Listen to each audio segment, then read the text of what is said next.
Hello everyone and welcome back to Galactic War. Today we have a match, 2 alien players against 3 Cyber players on a small desert arena map. So let's see how that's gonna go. We have low ranks for the Cyber players. Shiva 12 Node second rank, Core 12 as a drone with the first rank, and last teammate X19 also drone, so only T1 reinforcements available for the Cyber players. And on the other side we have 2 Crusaders, Jonas and Morrigan, and Crusader should be 5th rank, which means there is an option for D3 units, and I would bet that we definitely gonna see them to balance out the disadvantage of missing a player and crucially missing an ACU on a 5-kilometer map. So it's gonna be reinforcements probably against the ACUs, which the ACU can always overcharge. What I expect to see is gonna be a lot of land units, a lot of spam, and potentially or most likely gun upgrades on the ACUs. And if they use all their ACUs correctly, all 3 of them, they should definitely be able to defeat 2 players, since that extra ACU advantage on such a small map is really big. Let's see, one of them goes for Air Factory, which is a good choice. If you have one extra player, should definitely go for some early air harassment, try to snipe a couple of engineers. You can see a lot of reclaims all over the map, so mass is not gonna be an issue. And we see a first reinforcements drop, a lot of labs and a scout. Nice scout formation, trying to spot any enemy units. They will see the scout. The scout is running away, but unfortunately dying. But another one is on the way with Aurora and the engineer to get the reclaim from the big rocks. And here comes the raid, and it's going directly into the base right now. And look at it, there is already PD, so Jonas is expecting trouble and some early pressure.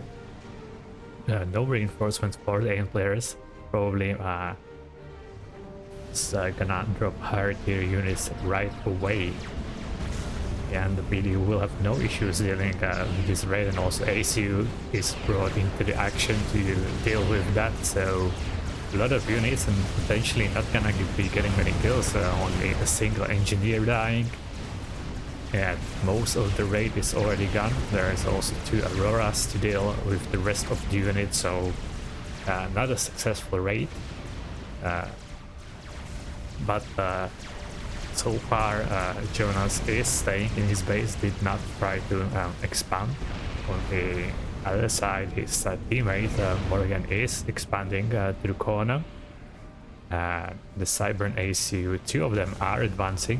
One is taking the expansion, taking the Hydro. Definitely want to get the Hydro if you want to rush the gun. It's cheap energy. Core 12 gonna be in the middle, but in the bottom left corner, Shiva 12 not really using his ACU. He's moving now, bit later, but he is moving. And now with the Air Factory, I would say a slightly late with the advantage of the extra ACU and the build power. They could have gotten some bombers already and tried to do some harassments with that. Because as you know, Aurora's not that much HP, and bombers can do a lot of damage to them. We have a ranged gun upgrade for Morrigan, while none of the Cyber players have any upgrades, but they do have 2 ACUs and a bit of units. There's no PD, so they could start pushing if they wanted to right now. See, on the intel, they don't really have a radar, which is unfortunate. Would definitely use a radar to see what's exactly is going on. Let's see if they're gonna use this advantage of the ACUs X19 is going for the expansion. There is a PD. He should be able to kill it if he chooses to. Will lose a couple of HP.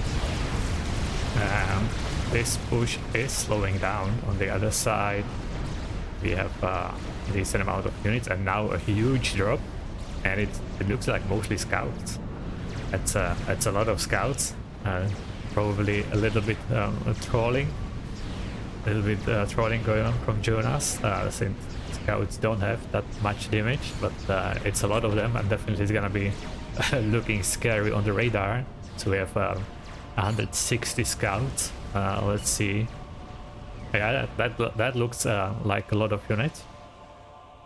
And Shiva 12 might be thinking about a PD or something, more units, or just a couple of bombers to deal damage.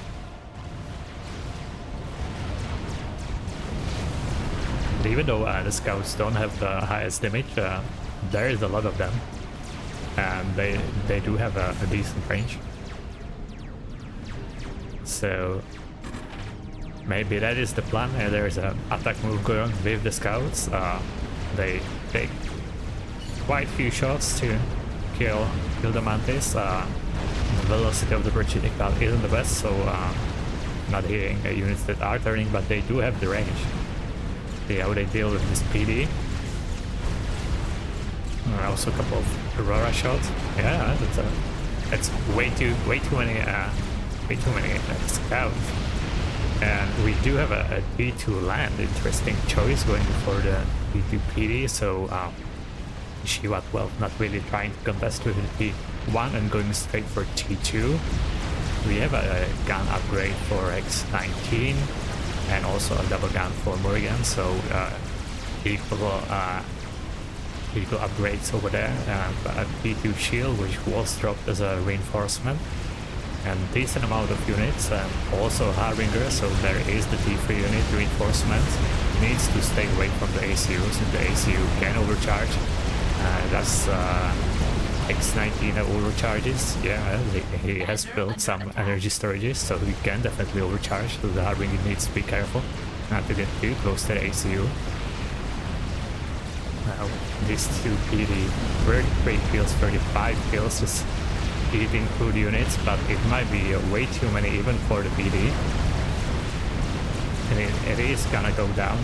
More reinforcements are being dropped in, and Shiva 12 definitely needs them. Doesn't really have much going on in his base, and interesting placement for the energy surges. If one of them exposes, all energy grid is gonna go down. He's moving in with the mantis. This is exactly what you want to do against range units, and maybe try to get another PD, but somewhere in the back of his base, and slowly creep forward. Another Harbinger is being dropped. Meanwhile, on the other side, the Cybern ACUs are pushing, but we do have a T2 land now, and T2 PD is coming up. So it looks like Morrigan is going to be defending this position, and with a couple of PDs he might be able to do that. X19, not really with many units, and overall not that many units left on the right side of the map. There is still a lot of reclaim to be taken, but it is not being reclaimed. And this looks actually bad for Code 12.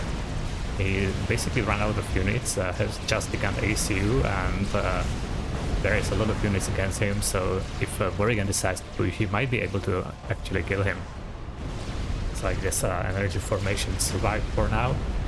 There's no additional T2 PD yet.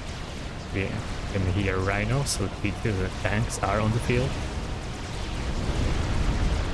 Morrigan playing a bit more safe, not pushing right away for the ACU. So Core 12 will live for now, but still no units, and also went for T2 and T2 max as well. I'm not sure if I approve of this strategy. There's a lot of mass that should be spent on units, and that's and actually X19 now in a trouble. Its HP is running out, doesn't really have that many units. There is Harbinger in pursuit, and which stayed in overcharge. but I'm not sure if Jonas will want to push so deep. He is not in the range right now. Henry is deciding to not risk it right now, and he can just use the ASU and Harbinger to kill anything he wants. Looks like the Cyber players completely run out of units, which is interesting since they still have a lot of mass everywhere.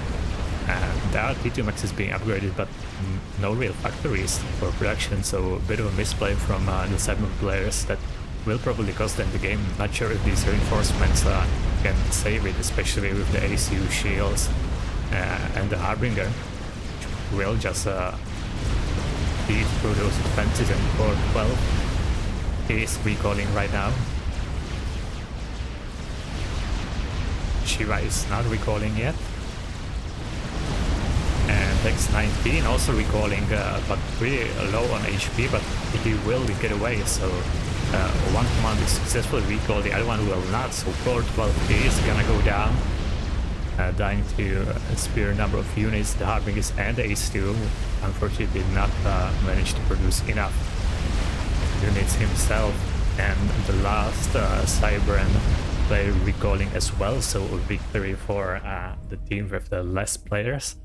But much better unit spam, keeping the numbers, decent defensive play, waiting for the T2 PDs, and then accumulating enough units and pushing with the shields and Harbingers from the reinforcements to overcome the Cyber players. All of the Cyber players went for the same strategy of the T2 land factory, not really using probably the advantage of the 3 ACUs that well, and not having enough units to support their push. A lot of economy, but not that many factories, and still a lot of reclaim left even behind their bases, not to mention all the reclaim left in the expansion that they were controlling. If we look at the other side, it is completely clean around the starting bases, so both of the AM players were using the reclaim well, and that's why they managed to build so many units and also get a bit of an economy. As you can see, T2 maxes were going up for again. So anyway, if you want to join Galactic War, help out with testing, check the video description how to get access, and in the meanwhile, see you in some other cast. Bye.